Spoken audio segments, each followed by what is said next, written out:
Hello friends. एक बड़ी सूचना लेके आए हैं कि एम्स में जो कॉन्ट्रैक्ट स्टाफ है उसका क्या होगा, या फिर जो स्टाफ है उसको क्या कॉन्ट्रैक्ट पे रिक्रूट करना शुरू कर दिया है।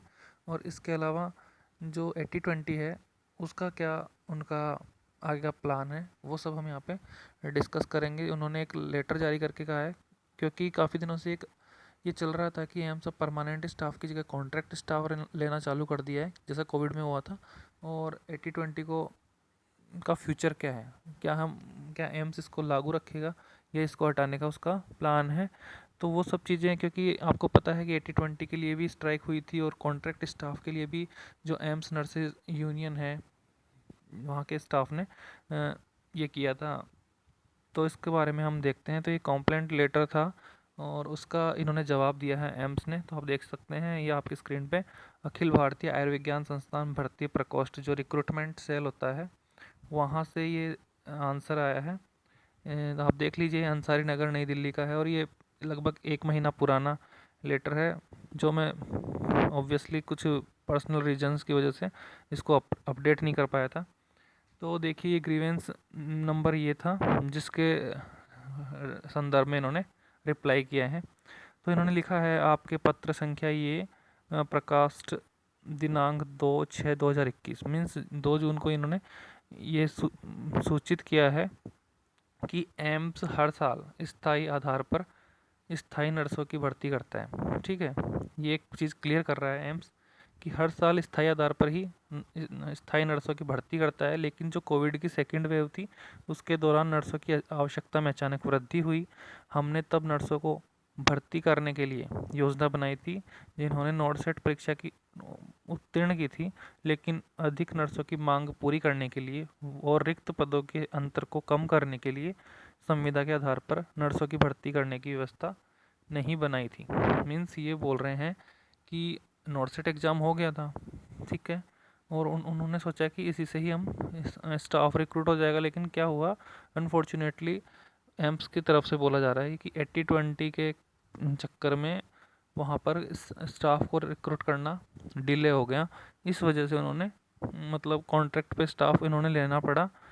बाकी एम्स कभी भी कॉन्ट्रैक्ट पे स्टाफ को मतलब परमानेंट स्टाफ छोड़ के कॉन्ट्रैक्ट पे स्टाफ को रखेगा नहीं, ये इसका बोलना है। फिर आगे देखिए उसमें लिख रहा है कि उस समय हमारी स्थायी भर्ती प्रक्रिया चल रही थी और जिन नर्सों ने नॉर्सेट 2020 मेरिट में योग्यता हासिल की थी उन्होंने ज्वाइनिंग करना शुरू कर दिया। और आखिरकार हमने जो मतलब जो प्रबंधन करने में सक्षम हो गए और जिन्हें स्थायी आधार पर भर्ती किया था, और जो कॉन्ट्रैक्ट वाले स्टाफ थे उनकी हमें नियुक्ति नहीं करनी पड़ी। परंतु अब देखिए क्या लिखा है अगले लाइन में, एम्स स्थायी आधार पर नर्सों को नियुक्त करता है, लेकिन संविदा के आधार पर नियुक्त करने का विकल्प और आवश्यकता पड़ने पर हमेशा रोगी की देखभाल का प्रबंधन करने के लिए प्रयोग किया जा सकता है, क्योंकि आपात स्थिति में स्थायी नियुक्ति प्रक्रिया का हमेशा पालन नहीं किया जा सकता।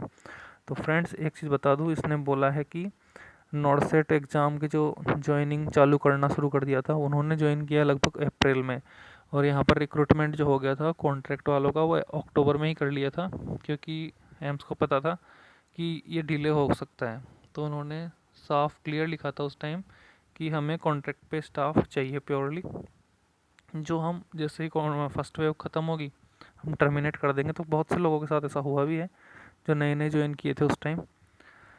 अब देखिए क्या लिखा है कि इसके अलावा जो आप 80-20 की बात करते हैं उसमें क्या इन्होंने बड़ा जवाब दिया है। इसके अलावा जहाँ तक लैंगिक आरक्षण की बात, यह एक नीतिगत फैसला है और इस पर वर्तमान में पुनः विचार करना संभव नहीं है। मीन्स एम्स ने साफ बोला है कि 80-20 पर वो विचार नहीं करेगा इस चीज़ पे। तो ये बहुत बड़ी बात बोल दी है कि एम्स का ये रवैया गलत है इस चीज़ में कि वो 80-20 पे विचार नहीं करना चाहता, क्योंकि ये हमारे काफ़ी नर्सिंग जो स्टूडेंट्स हैं उनका फ्यूचर यहाँ पर कुछ ना कुछ डिपेंड करता है, जिनका एक इच्छा थी कि हम देश के जो टॉप मोस्ट इंस्टीट्यूट है एम्स उनमें हम काम करें। तो यहाँ पर ये ज़रूर इनके लिए बुरी न्यूज़ है। तो फ्रेंड्स यही सब कुछ था, और उम्मीद करता हूँ कि जो कोर्ट केस किया हुआ है उसकी कुछ अभी हियरिंग्स बाकी है इस 80-20 पे। और पता चल रहा है, जहाँ तक हमें फीडबैक मिल रहा है कि जल्द ही इसका निपटारा भी हो जाएगा और वो देखना है कि ये हमारे फेवर में आता है या अगेंस्ट जाता है, वो सब डिपेंड करता है कोर्ट्स पे। तो बस ऑनरेबल कोर्ट्स पे डिपेंड करता है, तो उम्मीद करते हैं कि कुछ फैसला अच्छा ही होगा। तो फ्रेंड्स, ये थी एक बड़ी न्यूज़, आप ज़रूर इसको देखिएगा और शेयर कीजिएगा। आगे फिर मिलेंगे हम। धन्यवाद।